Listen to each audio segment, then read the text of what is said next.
क्या आप जानते हैं एक कच्चा लहसुन खाने से आप कितनी बीमारियों से बच सकते हैं? तो आज की इस वीडियो में मैं आपको बताती हूँ कच्चा लहसुन खाने के फायदे, नंबर 1। नंबर 2, किस-किस कंडीशंस में आपको क्या ध्यान रखना है अगर आप कच्चा लहसुन खाते हैं तो, या फिर कहा जाए किन लोगों को कच्चा लहसुन नहीं खाना। नंबर 3, कच्चा लहसुन कब और कितना खाना चाहिए। तो इससे पहले सब्सक्राइब दिस चैनल ताकि आपको रेगुलर एजुकेशनल वीडियोस मिलती रहें हेल्थ से related, and don't forget to press the bell icon. So जब भी हम बात करते हैं, किसी को गार्लिक एडवाइस करते हैं और कहते हैं खाने के लिए, तो सबसे पहला थॉट दिमाग में आता है कि लहसुन खाना है और वो भी कच्चा, तो स्मेल आएगी। तो लोग उसकी स्मेल से परेशान होके उस थॉट से ही सोच लेते हैं नहीं नहीं हमने लहसुन नहीं खाना, हम कुछ और ले लेंगे। बट एक्चुअली लहसुन तब ज़्यादा स्मेल करता है जब आप उसको पील करते हैं, उसको थोड़े पीसेस में करते हैं तब। अदरवाइज़ आपको इसका सॉल्यूशन मैं बताती हूँ। अगर आपको लहसुन की स्मेल से प्रॉब्लम होती है खाने के बाद, तो आप क्या कर सकते हैं, इमीडिएटली या तो कुछ मिंट लीव्स ले लीजिए या फिर एप्पल खा लीजिए, तो उसकी स्मेल चली जाएगी। तो ये तो हमने दे दिया सॉल्यूशन, अगर आपको लहसुन की स्मेल इरिटेट करती है खाते हुए। तो अब आते हैं इसके फ़ायदे पे। Number 1, it controls your diabetes. तो अगर हम बात करें छोटी सी बीमारी से लेके बड़ी से बड़ी बीमारी तक, इसके बहुत सारे फायदे हैं। डायबिटीज के बारे में हम बात कर रहे थे, तो this controls your blood sugar level. तो तकरीबन अगर आप 3 महीने रेगुलर सुबह एक लहसुन खाएंगे रॉ, तो आप नोट करेंगे आपका ब्लड शुगर लेवल नॉर्मल जा रहा है। दूसरा हेल्थ इशू हमारा आजकल बहुत कॉमन है, ब्लड प्रेशर।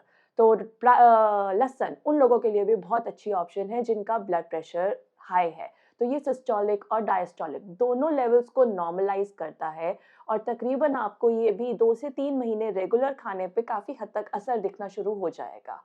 नेक्स्ट, अब थर्ड प्रॉब्लम बहुत कॉमन पाई जाती है आजकल लोगों में, कोलेस्ट्रॉल। तो अगर आपको भी हाई कोलेस्ट्रॉल है, तो स्टार्ट टेकिंग गार्लिक डेली। जी हाँ, कोलेस्ट्रॉल भी कम करता है लहसुन, तो आपका जो भी बैड फैट है, एलडीएल लेवल्स हैं, उनको कम करता है। तो अगेन ये भी जब आप गार्लिक 2 से 3 महीने रेगुलर लोगे, तो आपको असर धीरे-धीरे दिखना शुरू हो जाएगा। एंड ट्रस्ट मी, अगर आपको डायबिटीज़ है, कोलेस्ट्रॉल है, ब्लड प्रेशर है, ये 3 प्रॉब्लम्स हैं, आप अभी गार्लिक लेना शुरू कीजिए, 2 महीने बाद अपना ब्लड टेस्ट वापस कराइएगा एंड सी द डिफरेंस।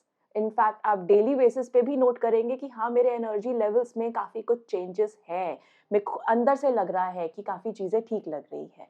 अब एक प्रॉब्लम और बहुत कॉमन पाई जाती है लोगों में, वो है लिवर इश्यूज़।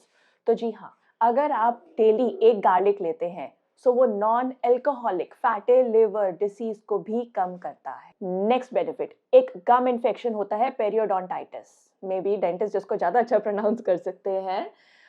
बट मैं ये ज़रूर बता सकती हूँ कि अगर आपको ये गम इन्फेक्शन है, तो daily garlic is very beneficial for you, क्योंकि गार्लिक इस कंडीशन को ठीक करने की क्षमता रखता है।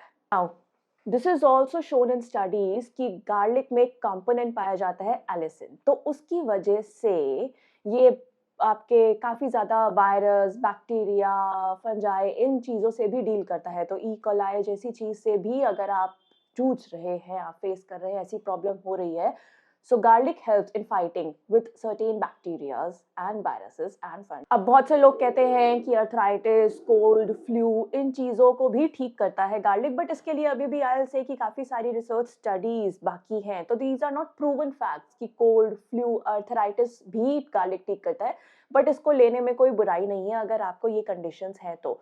सो अगर हम वापस समराइज करें, सो अगर आपको डायबिटीज़ है, ब्लड प्रेशर है, कोलेस्ट्रॉल है, गम इन्फेक्शन है, सो लिवर प्रॉब्लम है, then do take garlic daily. ये तो हमने बात कर दी गार्लिक के बेनिफिट्स की। अब हम सेकंड बात करेंगे, जो मैंने आपको बताया था कि किन लोगों को गार्लिक नहीं लेना चाहिए या फिर किस चीज़ का ध्यान रखना चाहिए गार्लिक लेते हुए।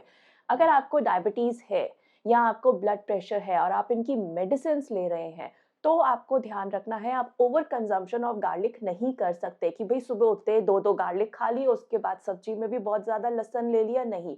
क्यों? क्योंकि गार्लिक आपको ब्लड प्रेशर, मैंने आपको बताया, लो करने में हेल्प करता है, और इंसुलिन भी लेवल आपका इम्प्रूव करता है, ब्लड शुगर लेवल, ग्लूकोज कम करता है।